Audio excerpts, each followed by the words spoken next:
If a leopard were taken from the sun-drenched forests and cast into the Arctic North, would it perish?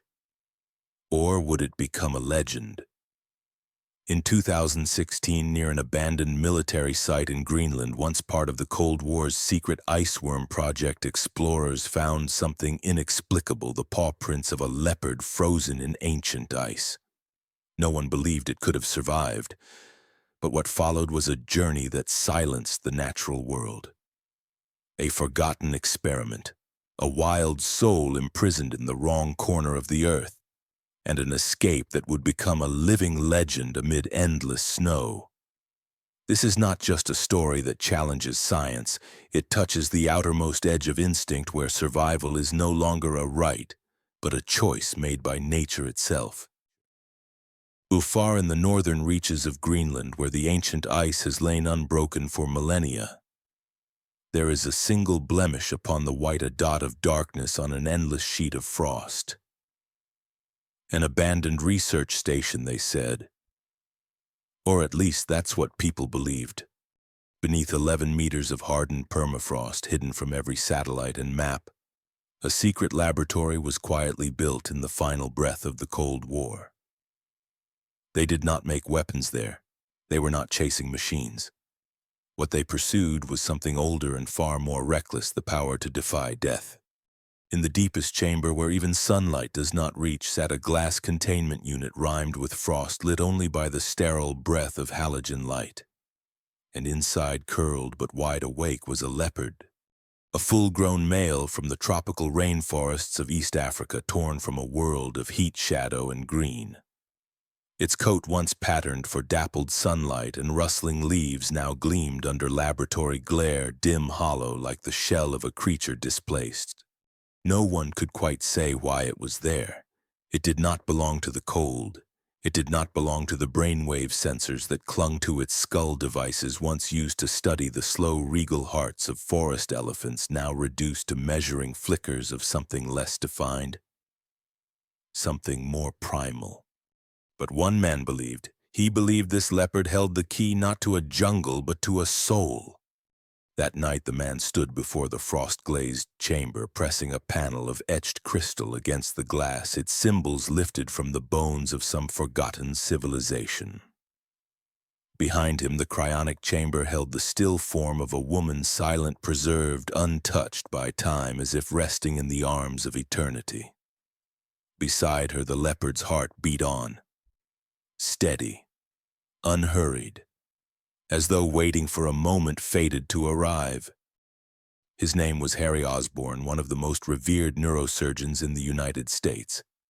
In San Francisco, he had once stood as a symbol of intellect, of precision, of courage beneath pressure. But all that acclaim, all that mastery became ash the moment his wife was diagnosed with terminal cancer. Harry tried everything: surgery, radiation, stem cell protocols, but nothing stopped the tide. When death came near, he made one final decision. Not to let her go, but to hold her frozen in time. Not for goodbye, but for a future where medicine might find her again. He vanished from the city, retreating into the Arctic North, where he built a lab of his own. Far from questions, far from laws, and far from the reach of doubt. There he attempted what no doctor had dared before: to unmake death itself.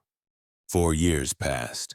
In that time, he created a serum, something precise, molecular, almost mythical in its effect. It wiped out every trace of malignant cell within preserved tissue. He administered it to his wife's body, kept in cryostasis all these years, unspoiled, untouched. The cancer was gone, the organs repaired, her blood flowed once more. But she did not wake. The doctor in him fell silent. The husband in him howled. There was no medical term for absence of soul. And so he turned elsewhere, not to science, but to symbols, to mythology, to lore, to the fragments of belief that float like leaves along the banks of history.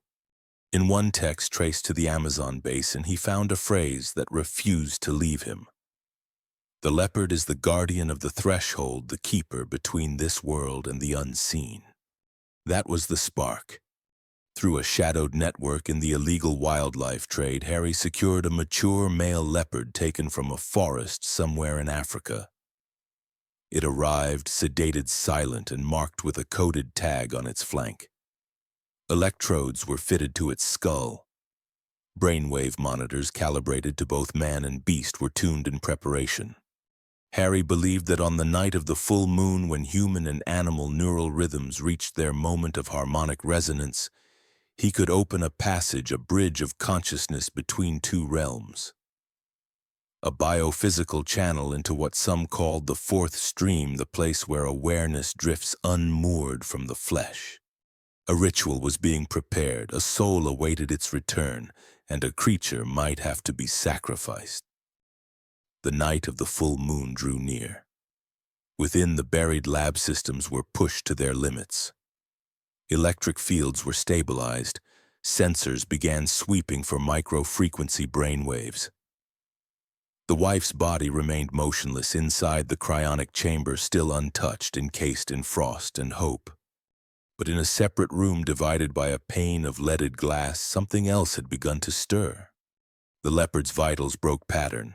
Its heartbeat no longer followed the usual cycles of rest or stress. Brainwave activity, normally dormant in large felines during periods of calm, began to rise. From 0.4 to 0.8 hertz, then climbing. 1.6, 2.4, 3.1. On the monitor, the wave graph lost its symmetry. It spiked, curled, and twisted into forms unseen in any chart of known species. It wasn't panic. It wasn't aggression. It was something older, deeper, a kind of awakening. Harry stared at the numbers. This wasn't a glitch. It wasn't interference. There was rhythm here, the cadence of a consciousness rising from within. And then, as if summoned by some unseen alignment, the earth itself shifted. A geomagnetic storm swept across the Arctic.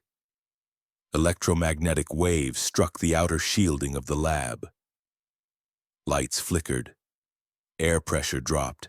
Static clawed at the walls like an invisible wind. And then a crack of steel. The containment door blew open. In a single breathless instant, the leopard rose. Its eyes shone with gold, not the wild flicker of a cornered beast, but the clear, steady fire of something that knew. It did not snarl, it did not run. It stepped forward, silent, deliberate, as if walking toward a place it had known long before it was ever brought here. Harry lunged forward. He reached for the manual override, fingers numb from cold and fear. The floor beneath him, slick with condensation, betrayed his footing. A mechanical arm, half extended from the lab's ceiling array, snapped loose. Metal met bone with a sound sharp and final. Harry collapsed. His leg shattered at the thigh, bled freely across the frozen floor. From the ground, through a veil of pain and disbelief, he watched the leopard vanish into the corridor beyond, slipping through frost and shadow like a spirit newly freed. Behind it, blood pooled in silence. Above, the full moon hung beyond the reinforced skylight, pale and perfect. A ritual that never began had already been refused by the one meant to be sacrificed. When the lab door blew open, it wasn't light that poured in, it was snow and wind. The leopard bolted like an arrow loosed from nature's own bow, hurling itself into the screaming Arctic squall. It had never known cold like this, not the chill of night, but a deathless cold that could peel flesh from bone-numb instinct itself in mere minutes. Snow whipped its face, clung to its lashes like frozen salt. Every blink became a burn, each flake a shard of ice. Its golden pupils blurred with frost, clouded by the breath of a world that did not want it.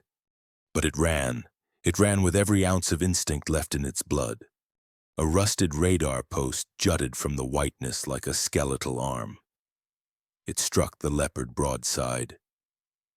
The impact spun its body mid-stride. Blood sprayed from its left flank, a gash, not deep, but enough to mark the white with a line of red, the signature of a creature out of place, yet defiant. Far behind, in a buried control room, Harry staggered to a console. One hand clutched a cane, the other piloted a thermal drone through the storm.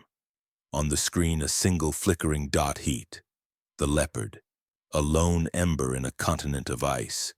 He clenched his jaw, locked on, gave chase. The leopard swerved. One wrong step, its paw hit a fracture line. The ice gave way. There was no scream, just the sound of collapse. Snow, ice, gravity, silence. It fell down through a split in the earth's skin, through layers of white, through rock and darkness. And when it opened its eyes again, it was somewhere else. A glacial cavern, a hollow of pale curves and sharp breath. The ceiling arched above like the fangs of some prehistoric beast. No wind reached here, no moonlight, only stillness. Not silence born of peace, but the kind that follows extinction. Only one sound remained. Its heart, still beating, slowly but alive. The place where it fell was no ordinary pit. It was a natural hollow, like the fossilized jaw of some ancient beast, its teeth made of blue ice and silence.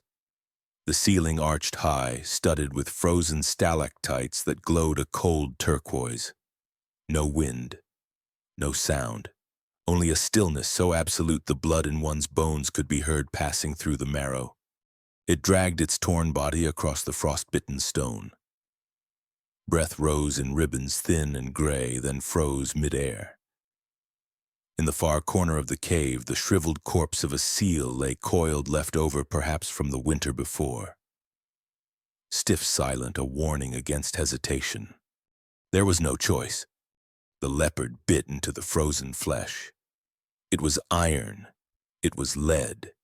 It was memory turned solid. It chewed, slowly grinding sinew like the last echoes of something that had once fought the cold and lost.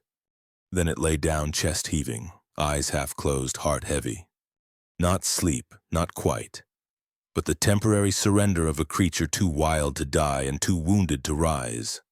And in that slumber it dreamed. A snowfield stretched wide beneath a twilight sky. Across it leopards, dozens of them ran, not in forest, not beneath sun, but upon the open frost, their paws painting circles into untouched white. At the center of their path stood a single black tree, leafless, rising from the ice like a relic of a forest that had never existed. It woke. The earth beneath trembled. Not a quake, but a whisper, a breath of pressure from far below. Then a crack. The ceiling above had begun to split. One sheet of ice, immense and ancient, creaked loose from the vault. It moved without thought. Claws slipping on frost, it lunged for a fracture in the cave wall, scrambled upward, scraping, climbing like some reptile clawing its way toward the sun. The opening was narrow, but it squeezed through. Just as its hind legs cleared the last of the gap, the ceiling collapsed. Stone, ice, snow.